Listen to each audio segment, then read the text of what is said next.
Past perfect continuous describes actions that were going in the past before another past action emphasizing the duration. यानी कि ऐसे अमल जो कि माजी में शुरू हो चुके थे किसी और काम करने से पहले, और इसमें भी ड्यूरेशन यानी कि टाइम को जोर दिया गया है. He had been working at the company for 5 years before he left.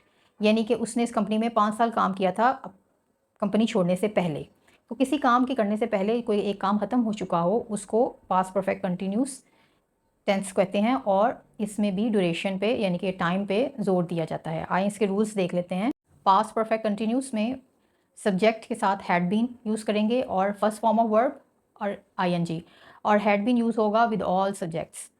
Time expressions जो यूज़ होता है for 2 hours, for a week. Since use करेंगे हम since 2010, since Monday, before, when, until.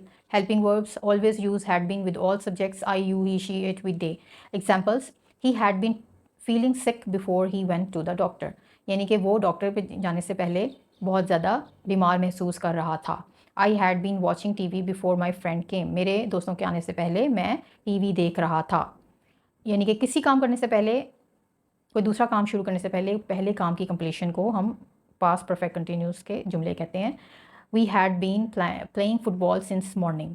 हम सुबह से क्रिकेट खेल रहे थे. और ये देखें कि इसमें अगर हमने नेगेटिव में इसको चेंज करना है तो हम कैसे करेंगे. He had been feeling sick before he went to the doctor. He had not been feeling sick. He had not been.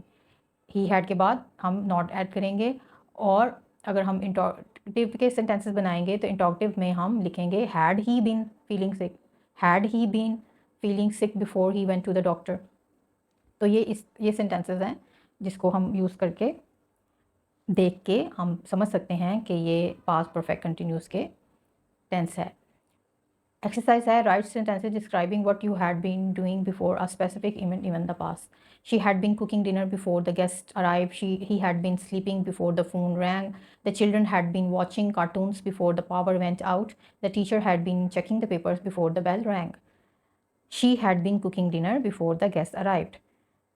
यानी कि मेहमानों के आने से पहले वो खाना बना रही थी. वो सो रहे थे. जब फ़ोन के बजने से पहले वो सो रहे थे. बिजली के जाने से पहले बच्चे कार्टून देख रहे थे. बेल घंटी बजने से पहले टीचर पेपर चेक कर रही थी. उम्मीद है कि आपको पास्ट परफेक्ट कंटिन्यूस के रूल्स समझ आ गए हैं. ये बहुत इजी है. सिर्फ सब्जेक्ट के साथ हमने, ऑल सब्जेक्ट्स के साथ हमने हैड बीन यूज़ करना है. फर्स्ट फॉर्म ऑफ वर्ब आएगी एंड आईएनजी.